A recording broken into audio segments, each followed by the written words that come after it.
Okay, I've talked to you before about this. Let's give people an update on what's going on at the Cleo Bailey Experiment. So, pretty exciting year for us.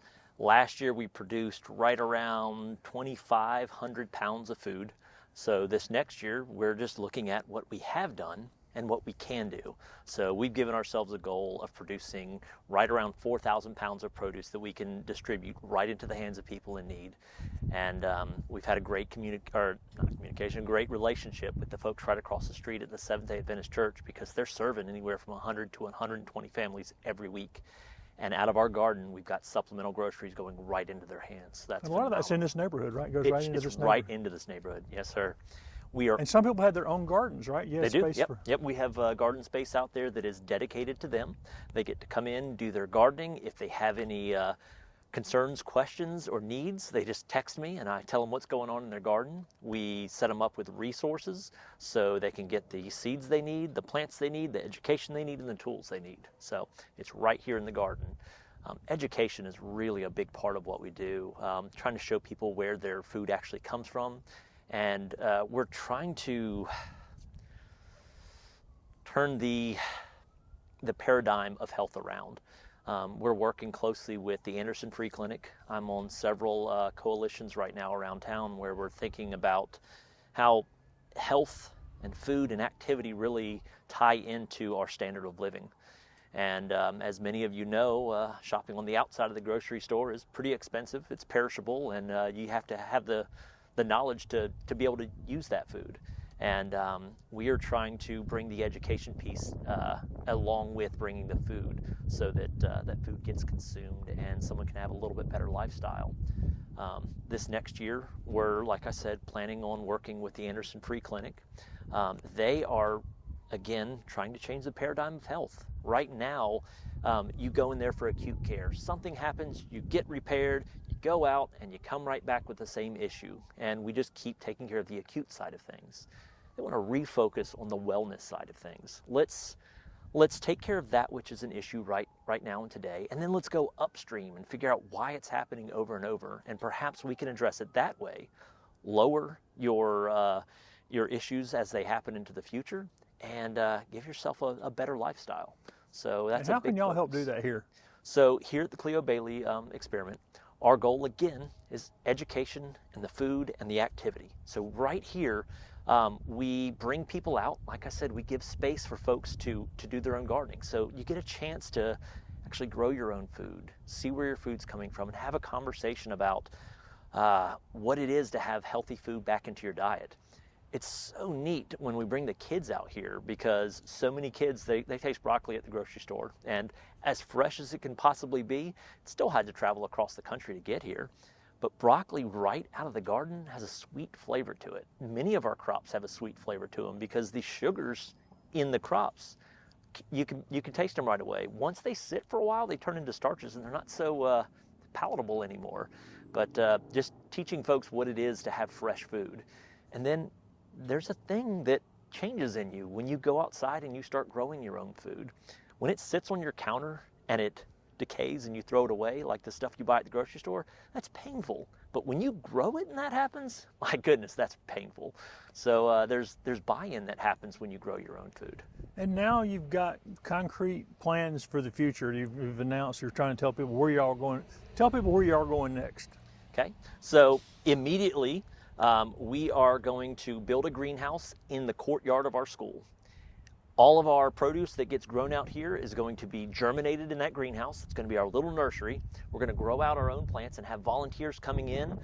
We plan to have a very extensive schedule this next season so that people can raise their hand and say, I want to be a part. And we can take you from the seed all the way through the process to the harvest. And we're trying to make that an all-encompassing thing.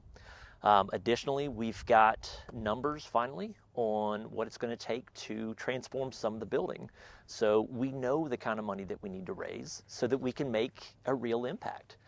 We'd like to grow food year-round. So if we go inside the school and actually have climate control in there, we could grow upwards of 10,000 pounds just out of one little room in our schoolhouse there, just because we have control over it. So we know what that's going to cost, and you'll hear from us in the next little bit talking about a capital funding campaign. And what other things will you be able to do inside? I know you've got a goal for the rooms and. Right. So ultimately, long-term future is having a safe space for kids after school and during the summer months. When we go around and we talk to the folks of the neighborhood, overwhelmingly that's what we hear. We hear that we need a safe place for our kids. And we would love to have a place where we can bring the kids in and have them prepared for the next day of school.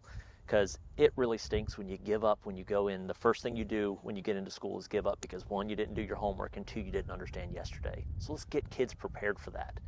The second thing is life skills.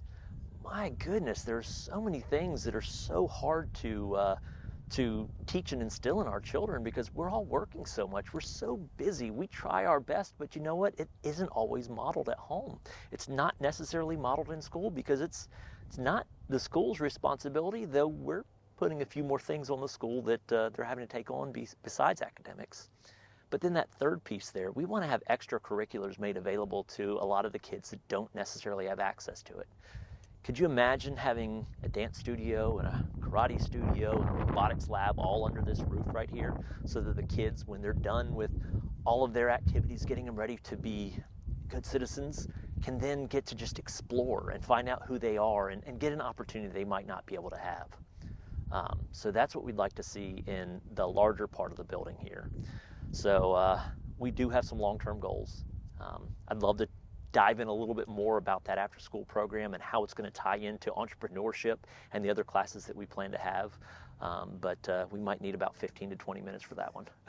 Well, and what has kept you motivated? Because I know, y'all launched right by the time COVID hit, so you've had one hurdle after another. What's kept you motivated and kept your vision alive on this thing? I absolutely have an undying desire to give children and people the chance that I've been given in life. I have been a very fortunate individual. I've gotten in lots of trouble as a kid. I did a lot of the wrong things as a kid, but I was given opportunities and I was given second chances. And now I have an opportunity to do that for others. And because of that, it drives me. I mean, I know what it is to grow up without. I know what it is to have hardships. And I know that there is hope in life. And some kids, when they're in a certain scenario, the life at home isn't as it should be. The life at school is really tough. Hope is hard to find. Well, I have found hope. And I have plenty to give, and that's what keeps me going. I just want to spark something in somebody. Now, when will the greenhouse be? So we have big plans here. So the greenhouse is going to be here in the spring. So we're looking at redoing the courtyard because right now it's really not ready for this, but vegetation grows really fast in there, so we've got to get it prepared. But we're thinking March we should have a greenhouse built.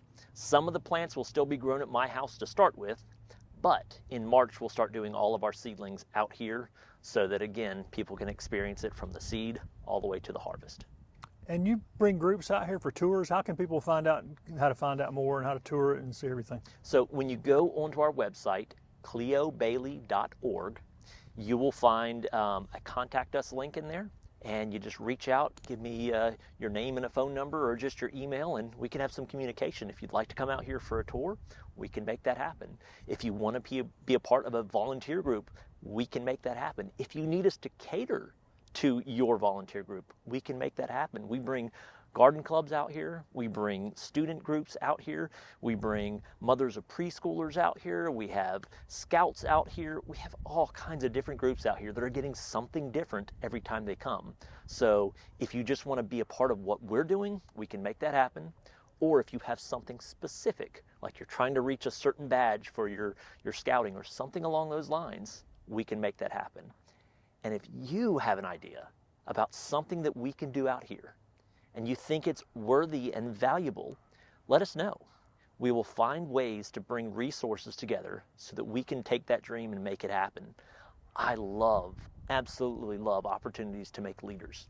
And if we can bring you out here and give you a chance to lead, give you a chance to make a difference, man, that means the world to us, and I'm sure it'll mean the world.